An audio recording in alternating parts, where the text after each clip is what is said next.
Today I will be showing you how to make this delicious Cantonese style fried rice. This recipe is very forgiving, and you can tell by the rest of this video that there's not a whole lot of exact measurement because it turns out good in many different ways. And that's sort of the idea behind a dish like fried rice, because Chinese families usually make this to get rid of leftovers. So you can make this or alterations of this with whatever ingredients you have in your fridge, as long as you have the main ones like rice. We'll first go ahead and gather the ingredients we need. We will need some ginger. You can add however much you like. We really like ginger, so I'm adding this entire chunk. For the rice, I would recommend using leftover white rice if you have some. This is key because leftover white rice has the perfect level of moisture for making fried rice. And some eggs. I'm using 2 for the amount of rice I have. What makes this Cantonese style is this important ingredient here. These are Chinese pork sausages. You can see the lean and fat parts in between, and they taste really good with the rice. I'll show you the package as well. The package kind of looks like this, and if you can find this at your local grocery store, I would highly recommend getting some. They are really good, not just with fried rice, but in general, you can add it to most stir fries and they add a really nice flair to the dish. In terms of spices and whatnot, it's quite simple. Get some oil. Traditionally, my parents like using peanut oil, but I'm just going to use olive oil here because that's what I have. Some light soy sauce and some dark soy sauce. The light soy sauce tends to be a bit more salty, while the dark soy sauce has a richer flavor and adds a nice color to the rice. And finally, some green onions. They add a fresh touch to the rice, and adding a bit of green makes the dish look pretty too. Next, we will prep our ingredients. I've chopped up the ginger very roughly like this.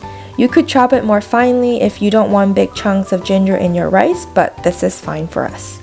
For the green onion, the important step here is to separate the root part of it, the more hardy part, from the green leafy part.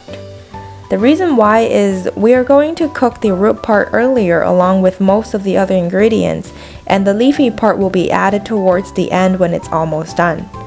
You don't want to overcook the green leafy part, so here I've chopped them up like this and put them in 2 different dishes. Then I chopped up the sausages into little bits like this. Again, don't have to be very finely chopped. Crack open the eggs into a bowl and roughly scramble them. Forks probably work better for this step, but I already have the chopsticks out, so that's what I'm using. Now we are ready to do some cooking. Turn the stove on to medium to high heat. Hover your hand over, and if it's heated up nicely, then go ahead and add a few swirls of oil. My mom likes to measure amount by the number of circles or swirls around the wok, so you will hear me reference that later on as well. Then add the ginger.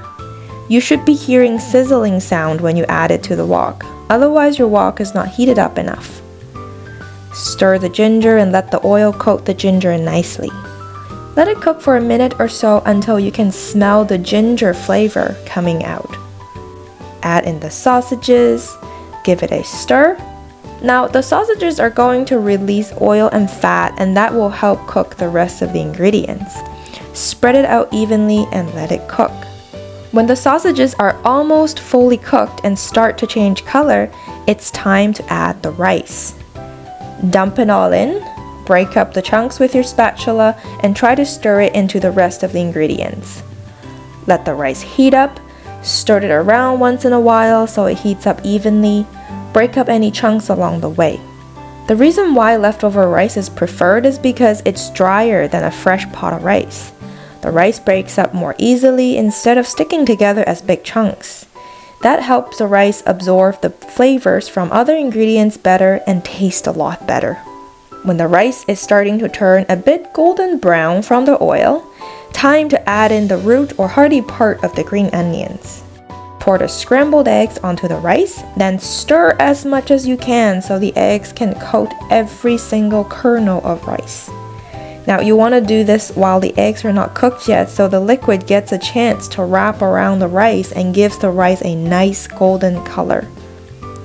The rice is going to get a bit damp again during this step, but that's okay. As the eggs cook, it will become nice and fluffy again. So keep stirring until the eggs are cooked. Then add in a few swirls of light soy sauce. Stir it into the rice. Likewise, add a couple swirls of dark soy sauce. Not too much though, just enough to add a nice brown color to the rice. Mix it in, stir until the rice is evenly colored. We're almost done. Add in the leafy part of the green onions. Stir it into the rice and turn off the heat. Then we are ready to dish out. This Cantonese fried rice is made and ready to serve.